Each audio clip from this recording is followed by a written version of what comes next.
Hi, everyone, and welcome to Behind the Numbers. This is the show that goes beyond the data to explore the people, stories, and insights that drive business success. I'm your host, Dave Bookbinder, and thanks for joining me. And if you'd like to develop a high performing culture that engages your employees and energizes your organization, you're going to want to stick around for this because today I'm speaking with Julie Hruska, who is a certified high performance coach and a corporate trainer. Julie, welcome to Behind the Numbers. Hi, Dave. I'm so happy to finally be here. I know, finally, it's so good to have you here. Welcome, welcome, welcome. Uh, I just briefly touched on, I guess I'll call it your title. Tell the audience a little bit about who you are and what you do. Yeah, I'm a high performance coach, so I help people master their mindset and skill set to dominate their industry and create lives they love. So that's what I do with individuals. And then with companies, I work with them to create high performance cultures where employees are engaged, the organization is energized. And what we'll talk about later today is how that really adds to the bottom line, and human capital really helps increase revenue and profitability. Well, I'm all about that and I preach that. So I appreciate you sharing your insights on that topic with us here today. First, let's talk about what exactly is high performance coaching. High performance coaching with individuals is really about finding where they are right now and creating a vision for where they want to be, and then helping them bridge that gap. And so I do all customized coaching. It's very much looking at the individual and what their vision is, whether it's working with a CEO that is finding there are gaps in his or her leadership, or working with like an EVP who needs to level up to lead at a higher level. It's all about taking people from where they are to where they want to be. Yeah, and all great athletes speak to the power of coaching and influence of coaching, and I'm a big believer in it. I've hired and worked with coaches in the course of my career, so I totally get the value.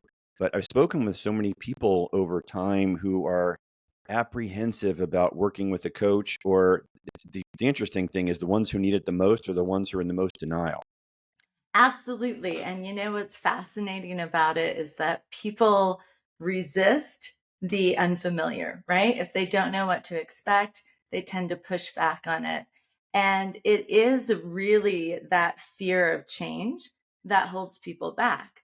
But when you look at what they really need, it's just taking those few steps. It's not always a complete life transformation. Sometimes it's just a little polishing and refinement. Yeah. So how do people become aware of the idea that they actually need your help? And you know what I'm saying by that. Yeah. For the ones who aren't pushed by their superiors, you better do this because. What's the internal mechanism of self awareness that make people realize they should do it? Yeah, typically imposter syndrome starts to show up. Uh, So I find that people get put in a new position, or they're in a leadership role where they're being challenged to reach new higher goals in their company, and they feel like they can't do it. That fear, that trepidation starts to set in even to the most accomplished leaders. And so that's usually the sign of like, hey, there's something missing here. What is it? What do I need to do differently? And that's usually when executives reach out to me. I also have the people that reach out to me because they realize that their position maybe is a little shaky. The board might not be happy with them, or if they're run by a family office, there are all sorts of issues that start to show up. And I love it. Whatever it is, when people reach out, it's a sign that they're coachable and they're ready to take their lives to the next level. And that's always exciting for me. yeah, sure. Let me talk to you a little bit about limiting, or excuse me, imposter syndrome. Sorry, there I had a little brain Yeah. hiccup Well, for it a is a second. limiting belief, though. Yeah, we're going to get to limiting beliefs. I want to talk about imposter syndrome since you brought it up because it's a topic that's come up on this program a lot. And I've spoken with and worked with so many leaders over the course of my career, and they all at some point exhibit some form of imposter syndrome. And it seems to me that the successful ones, the self-aware ones, the ones who are actually really good, exhibit this imposter syndrome. And it's Mhm. the ones that really can't do the job. They never quite think that they can't. Why is that? Right? And well, it's interesting because there's a lot that goes into reaching your next level. When you step into a new position or are challenged in your current position, you have that gap again between where you are and where you need to be successful. And the coachable people, the people that feel like they have imposter syndrome, are usually the people that realize there's a gap there and they're not sure how to close it. When you talk about the people that don't realize it, that's when the ego comes in, right? They're overconfident. And those are the people that usually tank companies, right? Because they're Yeah. so sure of themselves. They're so overconfident. They're surrounded by yes people, which is a huge issue in leadership because if your boss has the ability to fire you, you're more likely to agree with them and they say yes to them and encourage their initiatives and things like that. Whereas a coach is hired to push a person. My job is to push my clients. My job is not to patronize them or to pat them on the back. Of course, I do some of that, but not the patronization, but the patting on the back. Yep. But that's so important to have someone that challenges you and says, yeah, you're really good in these 6 areas, but in these 4 areas, you have room for growth and let's make it happen. Yeah, and somewhere under all of that is the idea that people have blind spots. Yes. We hire people to help us for areas where we don't know what we don't know. And one of the things that I've seen certainly in leaders is when you talk about the ego, they're unaware of the blind spots. Right. So Right. how do we tease that out of them to help them, put it all together, so to speak? Well, typically there's a situation that occurs that makes them aware that they have a blind spot, but they're not sure what it is. And that's where I go and I use what's called rapid transformational therapy. It combines hypnotherapy with cognitive behavioral therapy and some regression therapy, and it helps people go back to a time in their life that they adopted this limiting belief or this blind spot, and it helps them identify the root cause, because once you know the root cause, you can fix it, right? Once you are aware of what your blind spot is, then you have the power to change it and become better. Yeah, let's unpack that. What did you call it? Rapid transformational therapy? Yeah. Explain what that entails, Julie. So, RTT therapy is a really modern take on going into the root cause of any issue related to things that hold you back. It could be limiting beliefs, blind spots for people. It also can deal with any addictions, different weight loss situations or overeating situations, smoking, so many issues. But the way that I use it is really around limiting beliefs and blind spots. So I work with executives. We do a nice intake session to talk about, what's the problem here? You have blind spots, you have imposter syndromes, maybe you have a limiting belief that even though you've achieved great success, you're not capable of reaching your next level. And then I do hypnotherapy. And this is very, very different than the stage hypnotherapy, right? People hear hypnotherapy and they think, oh my gosh, she's going to make me like bark like a dog or do something ridiculous. And that's not at all what it is. It's just taking you into a deep state of relaxation so you can access your subconscious, because about 95% of our lives are run on that subconscious level. And so it's important to know what's running the story, right? Because we have so many things we do daily without stopping and analyzing. We just do them as humans. It's important to know if there's a limiting belief or there's something related to a blind spot that is running the show for me.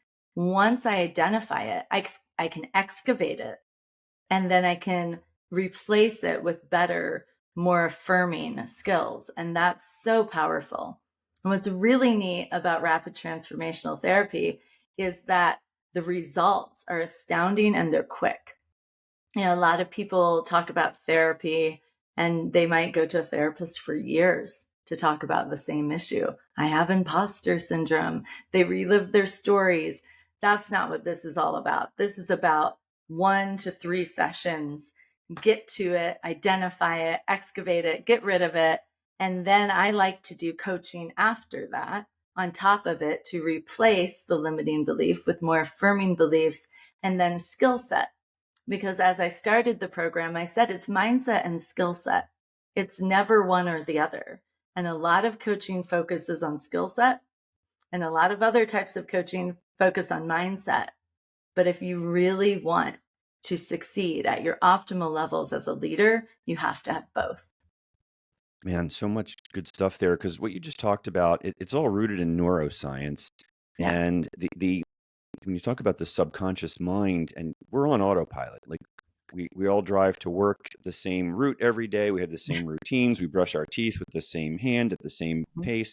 Everything that we do is driven by the subconscious, and rewiring the brain to remove those limiting beliefs and so forth, like you said, will be a key to success. But let's talk about how those limiting beliefs get embedded into this subconscious mind. Because for most of us, we go about our day to day, we never think of that because we're on autopilot. How do we become conscious of that? And where do these limiting beliefs get rooted? Oftentimes, our limiting beliefs come from something in our childhood. So there might be a well-meaning parent, a coach, some bullies at school. Something happens usually when we're under 8 years old. And sometimes it's a little later, but most of the time I find it's in that really vulnerable childhood time. So somebody says, you can't do that. And you create stories around, oh, I can't do that. So then you seek out, your brain subconsciously seeks out examples of things you can't do. And then you're reinforcing it and you're reinforcing it to the point that it's wired in your brain. I can't do that. Well, why can't you do that? Is it that you actually can't do it, physically can't do it? Or is it that you don't believe you can do it? And most of the time it's in a belief. And so it's that. It could be, I'm not enough. Maybe you're a kid and you go to read in first grade, you're learning how to read and you make a mistake and kids laugh at you. So you make that mean you're not good at reading. So now every time you have an opportunity to read or speak in public, that little voice in your head's like, no, don't do that. It'll be embarrassing. People will laugh at you, right? There's this tremendous fear of public speaking out in the world. Yeah. And you look at, well, where did that come from? So many people have a fear of public speaking, and yet they've never stepped on a stage to speak. And when you get into rapid transformational therapy, when you regress people back in that deeply relaxed state to times in their childhood where they go right to a scene. I typically take people back to like 3 scenes from their younger years, and they can go right back and pull it up. Oh yeah, in first grade, I was supposed to read and we were doing round robin reading, and I got to a place where I messed up and kids laughed at me. Then again, in 3rd grade, we had a school play. We were doing a skit for parents and I forgot my line and everybody stared at me. I was singing in middle school and I was off key and the teacher called me out on it and it was so embarrassing. And boom, right there, you help people see all of the things that held you back, all of these stories that you created based on silly little situations. Life happens, but you made it mean that you weren't good enough to speak in public. But really, once you see it, you can see I adopted those beliefs 20, 30 years ago, but they're not who I am now. And so it's such a powerful practice to help people go back, identify the root cause of their limiting beliefs or their imposter syndrome, and then help them get rid of it. You created it. It's like a childhood toy. Do you need it anymore? You don't. Okay, let's let it go. And now let's move on. And now let's equip you with some confidence skills. Let's equip you with skills for oratory, right? For connecting with your audience. There's so many powerful things. So there, we dealt with the mindset, we deal with the skill set. Now the problem's solved.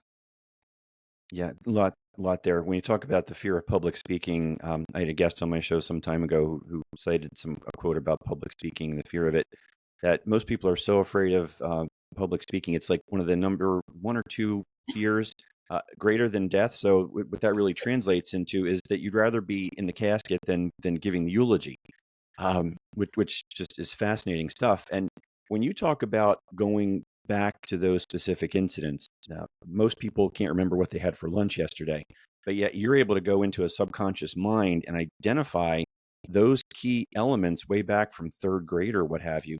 Yeah. Um, for the folks out there who are listening to this and wondering, wow, it sounds like magic or voodoo. Explain the neuroscience around that, if you would.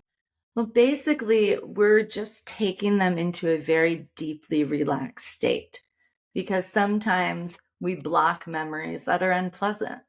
We don't want to relive them. So here, you're not reliving them, you're just reviewing them like watching a movie. So my job in the initial session is to kind of hear what's the problem, what are we facing? And then the second session is when we do the actual rapid transformational therapy. So I have them close their eyes. They get into a very deeply relaxing state with no distractions.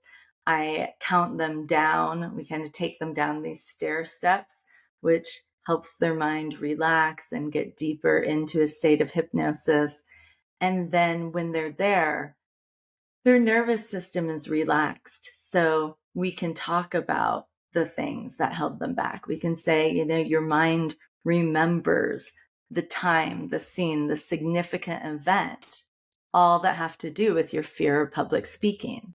Go there and tell me, where are you? What's happening? And it's amazing at how many people go right back to those scenes. And if they don't, for some reason, I also have skills around that to help guide them and lead them into remembering scenes and dealing with the things that hold them back. Yeah, so we touched on a number of the things that you can unpack and unblock and clear in terms of the subconscious mind. What are some other things that you're seeing? Related to RTT and leadership or related to high performance in general? Well, related to the RTD, or the RTT, I can speak. Yeah, so you're able to go into the subconscious mind to change limiting beliefs, install new beliefs. The fear of public speaking is one you talked about. You mentioned weight loss. I'm sure anxiety. What are some of the other, I'll call them common themes, if you will, that you see in leaders that need to be rewired? A huge amount, almost everyone goes back to one of the core beliefs: I am not enough. And somewhere in there, they feel like they're not good enough, they're not qualified enough, they're not capable enough to reach the next level. And so that is one of the core beliefs. And it's very hard for someone to admit, a CEO of a Fortune 100 company, to come in and say, yeah, I feel like I'm not good enough. That's hard to do. But when you start to unpack what's going on with them, the challenges that they're having with their leadership or in their executive team, then you start to see, okay, all of the things that you're telling me and sharing with me are going back to this one belief. Does that seem familiar to you? And, as you start to go there, they can feel, yeah, I wouldn't have thought that. I wouldn't have thought that's my issue, but maybe it is. And then we go back and it's like, where did this show up? When was the time in your life that you felt like you weren't enough? And what most leaders are doing is overcompensating. But we don't want people to overcompensate. We don't want people to fake it till they make it. That's a terrible idea. Yeah. Instead, let's go back. Let's identify what's causing it. Let's get rid of it, get to the root cause and eradicate it, and then build up the new beliefs, the new skills from a mindset and a skill set perspective that help you feel more confident and capable in whatever areas you're feeling weak or limited. Yeah, so we're here to tell people who are listening to this, you are enough. right? Whether Absolutely. you think you can or think you can't, you're right. So why not pursue the positive aspect of that? Absolutely, 100%. And, it feels weak to some people. I've had a lot of high performance clients come through the door and they are amazing. And I help them go from where they are to where they want to be. And it's great. And then I start to talk to them about the one little thing that's left to do. Let's deal with this limiting belief. And they get very sensitive about it. And so it is crossing that bridge. And what I like to do now is start people with the RTT and then do the high performance coaching on top of that. Yeah, it Because makes if a you lot of begin sense. that way, you're starting with that clear foundation. If not, you're going to a lot full of trees to build a house. You're cutting them down and leaving the stumps. And then you're putting the concrete over it. Over the years, that's going to break through and screw up the foundation of everything. But if Yeah, you you go still in, right, you dig out the roots, you excavate them, then you fill the land, you clear it, you smooth it, and you pour the concrete, then you can build a fortress that will last forever. Yeah, that's a great analogy because those subconscious limiting beliefs, if you don't change them, they will always come back and bite you, and usually at the worst possible time. Um, Absolutely. And they show up everywhere, Dave. This is what people don't think about. They think they can compartmentalize, but how you show up one place is how you show up everywhere. So you're taking those beliefs, those stories, the things that hold you back, they show up in your career, your relationships, your health, your finances. When you talk about weight, for example, that's usually being overweight is usually a byproduct of that feeling I'm not enough. I'm not enough. When I screw up, I go and overeat. When I, am talked down to by someone at work, I go and comfort with comfort food. There are so many things that are byproducts of those core limiting beliefs. And so if you can deal with the limiting beliefs, you can start to get rid of all of the things that come with it. yeah, and then, man, I don't want to go down a rabbit hole of law of attraction here, but I'm compelled to at least say this because I think everybody understands the loves company analogy. And if you go through life feeling that you're a victim and things are happening to you and not for you, you tend to attract people who want to complain and bellyache along with you. And then, as you said earlier, your brain looks for those types of negative thoughts, Right. and it's just a downward spiral. And what it sounds like what you're doing here is allowing the spiral to go in an upwards direction. Exactly. You can spiral up or you can spiral down. So why not choose to spiral up? And when you take the time to deal with the limiting beliefs, and like I said, RTT is a 1 to 3 session experience. So usually it's an intake session, it's a deep hypnotherapy session, and it's a follow-up session. That is a very small amount of time. I typically give people 30 days because you listen to your transformational recording from the hypnotherapy session for 21 days. That's the neuroscience part that rewires your brain. So once you do that in about 30 days, that's gone. And now you have the opportunity to step into a new energy, to step into a higher level, a better version of yourself, and then create and build these skills that you need to be a more effective leader. And that's how it translates into creating a high performance culture. If you're not a high performer as a leader, you'll never create a high performance culture because the leader sets the tone for the entire organization. Yeah, let's talk about what defines a high performance culture. Yeah, absolutely. So, a high performance culture is all about everyone being in their unique ability, where people are working toward their strengths, they're engaged, they're excited, the organization is energized because they're working on a mission, a vision. Uh, And that's where the leader is, right? The leader sets the tone, creates this vision, and then enlist everyone in creating the vision. Yeah, you touched on mission and vision. And again, that's a recurring theme here in the data and the conversations that I'm collecting and have had. It's all fundamental to driving culture, engagement, and performance, and ultimately enterprise value. So it's more than just we're making widgets, we're doing X, we're being lawyers. Mhm. There's got to be that vision, and conveying it to people and building it into the DNA of organizations. Can you talk a little bit about maybe an example or two where you've gone through this transformational change with a leader and how they've been able to implement this transformation to their organizational culture? Right. So once I do rapid transformational therapy, and not everyone I work with does that, right? Some people just start where they are. And wherever we start with leaders, the coaching I do always begins with clarity of vision.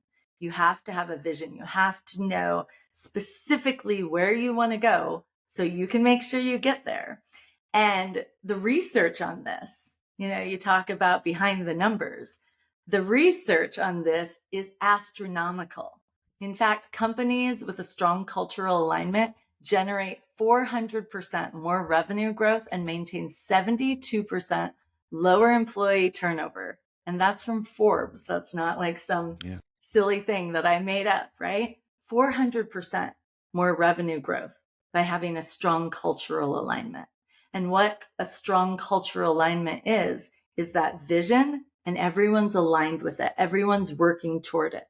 Your daily actions and your priorities are all about reaching the ultimate outcomes. Yeah, and people who are listening to this program regularly have heard me talk about other data that speaks to this impact of culture on revenue, retention, safety, and stock price. Um, it's real, and there's empirical data that supports all of that. So I can't emphasize enough just how important what you're talking about truly is. Oh, yeah. Recently in 2021, Harvard Business Review said that human capital accounts for up to 64% of the total company value now. And it's amazing. I know your books show that, Dave. It is phenomenal. And yet there are so many companies that still have people going in and day out, doing their job, working like a hamster on a wheel, and going home. And they could not tell you what the vision of the company is. They could not tell you what the mission is. They have no idea where the company is going to be in 1, 3, and 5 years. And that is mind blowing to me that companies, so many companies, are still operating like this. When you change, when you invest in creating a high performance culture, it starts with that vision, and then everything aligns with that vision. Every KPI aligns with that ultimate vision. It's all created in an actual usable strategic plan, not one of those brilliantly written strategic plans that sits on a shelf, but an actual strategic plan that you can execute that has real action items for each division, and it trickles down to each individual. So in a company that has a strategic plan, to make it actionable, to make it useful, to make it driven by a vision, it's so powerful. When everyone knows what they're working toward and why, you change an organization. That is what they call a tweetable moment. Love that. Nothing more I can say there other than amen and preach, Julie, preach. Love it. I want to talk to you a little bit about high performance habits. Mhm. So, as folks are going through their day to day, they've gotten the cleaning of their subconscious mind. What are the things that you're encouraging people to do to build new habits and reinforce those habits? On a very basic level for high performance habits, like if you have done no coaching and you come to me and you say, you know what, I'm not a leader. I don't want leadership development. I just want to refine my habits and create some high performance habits. We start with clarity, just like with a high performance leader or high performance culture. Clarity on where you are and where you want to be, who you are, and how you want to show up in the world, because your presence is so powerful. And then we look at the skills. How are you managing your time? How are you managing your energy? What are your tools? Because tools are so important. What are your tools for productivity? Do you have a planner? Do you have an old school to-do list? If you have an old school to-do list, how are you bucketing the items into deep work time blocks, right? Instead of just, oh, I have this to-do list and every day I go through it. Okay, well, you're probably exhausted then, probably mentally exhausted. And so many people task switch, right? They'll be working on a project, then their phone dings, they answer a text, then their computer dings, they answer an email. And that is just the completely wrong way to do it, and what most people are doing. Yeah, Still, we're all shaking our heads. Yeah, that's us. That's what we do. yeah, Exactly. and it's absolutely insane. Email is a convenient organizing system for other people's priorities.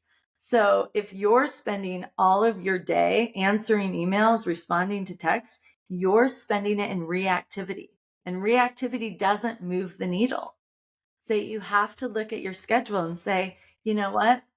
At 8 a.m., at 11 a.m., at 3 p.m., I'm going to block out time to check and respond to emails.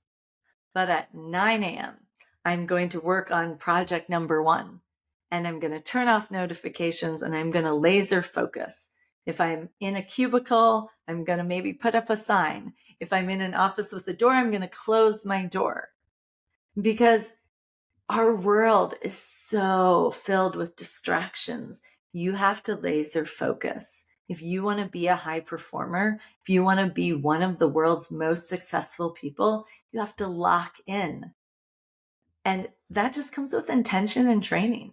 So what I do is I use a 1-page productivity planner, and it's all about what are your 3 main priorities today? What tasks do you need to accomplish to make sure those priorities are completed? Who do you need to reach out to? And who are you waiting to hear from? Because that's huge.